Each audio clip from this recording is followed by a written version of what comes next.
निशा बहू, आज मंदिर में पूजा है, गुड़ का हलवा बना लेना, मंदिर में भोग चढ़ाना है, सास रमा ने कहा।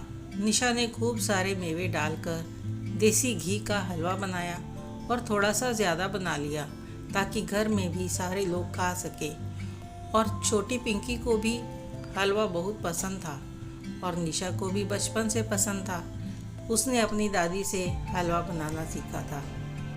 सास ने आधा हलवा लिया और बहू से कहा कि वह बाकी हलवा सभी दोपहर में खाने के बाद खाएंगे। कहकर रमा जी मंदिर चली गई। निशा भी घर के सब काम निपटाकर खाना बनाकर कपड़े धोने लग गई। वापस आकर देखा तो हलवा ख़त्म हो गया था।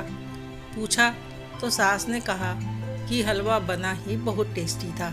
वह सासू माँ, देवर संजू और ननद रेखा ने ही ख़त्म कर दिया और निशा और पिंकी के लिए एक चम्मच जितना भी नहीं छोड़ा। निशा को यह बात ज़रा भी अच्छी नहीं लगती थी। वह सबके लिए भरपूर मात्रा में पकवान बनाया करती थी, पर जब वह खाने बैठती तो उसे बचा कुचा खाना ही मिलता।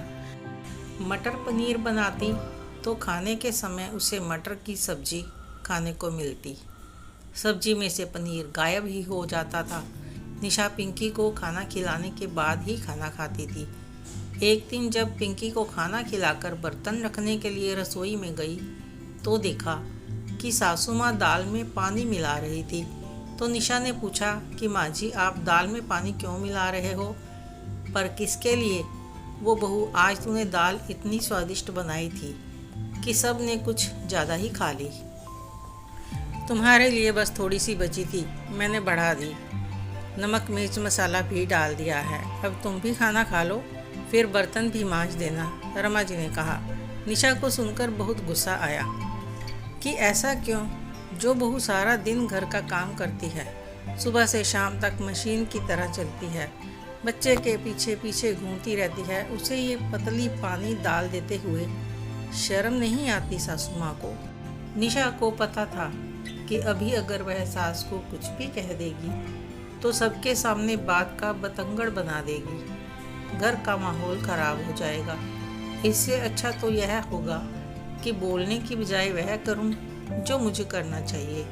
अगले दिन निशा ने खाना बनाया तो आखिरी रोटी तवे पर थी।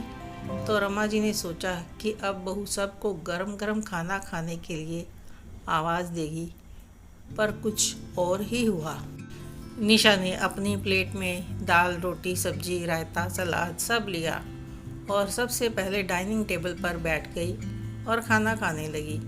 और सास की नज़र निशा पर ही थी। ये सब क्या है बहू? सबसे पहले अपना थाल लेकर खाने बैठ गई। ज़रा भी तमीज़ नहीं तुम्हें? क्या करूँ माँ जी, तमीज़ से पेट नहीं भरता, और अगर पहले खाना खा लेने से मैं बदतमीज़ कहलाती हूँ तो मुझे यही मंजूर है। लेकिन पानी मिली दाल, गायब पनीर वाली तरी वाली सब्ज़ी, कच्चे चावल, चटनी, अचार के साथ खाना अब मैं और नहीं खा सकती। आपको भी सोचना चाहिए कि जो बहू सुबह से शाम तक आप सब के लिए काम करती हो, उसे इस तरह बचा कुचा खाना दिया जाए। सारा दिन मैं मेहनत करूं और आखिर में पतीले कुछ कर खाना खाऊं।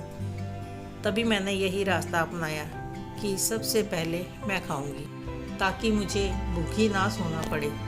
निशा ने खाना खाते हुए कहा।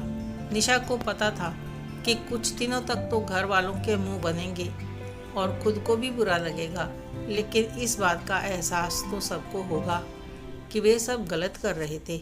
लेकिन अब सब बदल गया था। खाना बन जाने के बाद सासू माँ खुद सबके लिए खाना परोसती। निशा ने खुद के लिए एक अच्छा और सही कदम उठाया था। आपको यह कहानी कैसी लगी मुझे कमेंट करके ज़रूर बताएं। अच्छी लगी हो तो लाइक करें, शेयर करें, सब्सक्राइब करना मत भूलना। धन्यवाद।